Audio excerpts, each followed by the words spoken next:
Part 4. You will hear part of a lecture on bird research in Australia. First, you have some time to look at questions 31 to 40.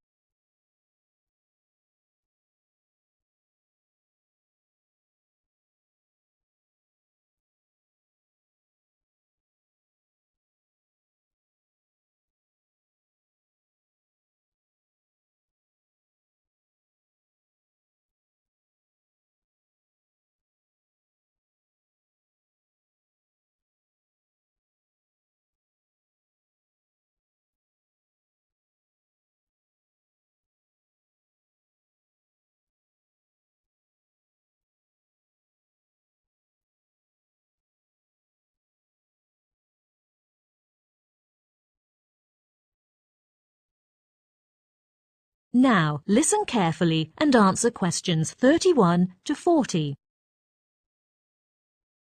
Good afternoon. This is the third session of the series of lectures on wildlife. For this lecture, we're going to look at two studies on the habitats of birds and protection measures taken in Australia, including the basic methodology and related areas of research. Now, let me give you some background information about the first research project on birds. The study was carried out by R.B. Cunningham and his team from the Australian National University in 1995. The primary goal was to detect the breeding habits and resting sites of some birds, especially those protected species in urban regions. These species included birds like peregrine falcons and kestrels in Australia. The bird data set consisted of a total of 153 species recorded from 946 sites. One might expect that in order to obtain valid data on their distribution patterns and population densities, researchers had to count through binoculars. Instead, they managed to estimate with various standard distance sampling methods like random sampling. In addition, a mapping system was used to study their companionship behaviour. It recorded proposed birds' nesting sites to monitor the mating behaviour of targeted species. To obtain valid data of birds' whereabouts, researchers attached identity tags to birds' legs transmitting radio signals. The tagging process was done when the birds were between 5 and 7 days of age. After the initial tagging, data was collected from subsets of radio-tagged birds, making it possible to assess the trends of birds over 15 months.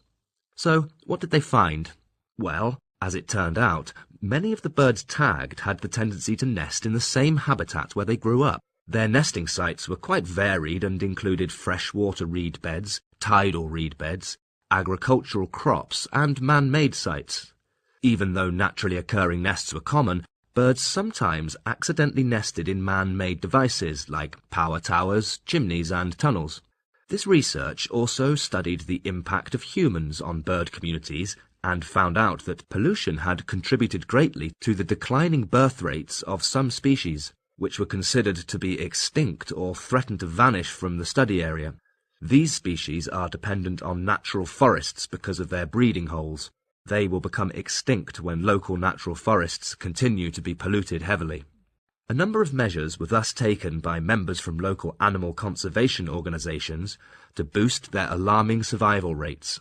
Firstly, breeding boxes were placed in trees, taking on the role of breeding holes that were contaminated.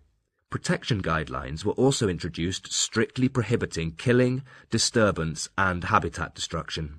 A further measure was taken to ensure the safety of birds from wind farms.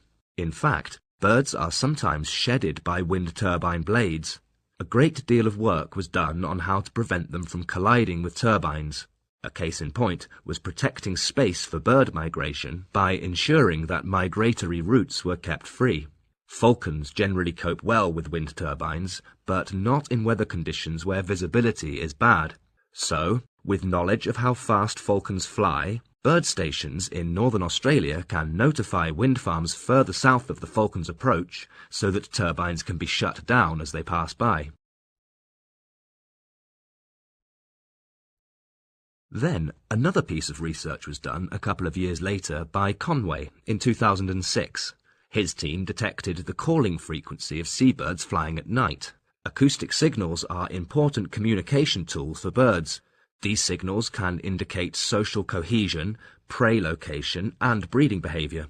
Courtship songs are common among various species during mating seasons. Males produce calling songs that attract distant females, and then courtship songs will induce nearby females to respond. Surveyors also took recordings of the sounds of all the individual birds detected. A tablet PC was used to process detailed information like sound pitch, spectrum, length and timing of surveys. To minimize the disturbance on the bird community, all the sounds were recorded from a distance using microphones to detect noise. They found that the probability of call events was much higher for solitary birds communicating early and late in the day.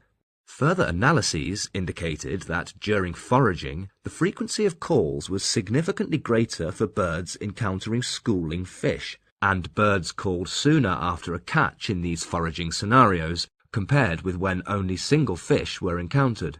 The results of this study showed that increased calling activity in the presence of more profitable prey could be of crucial importance to seabirds that benefit from group foraging.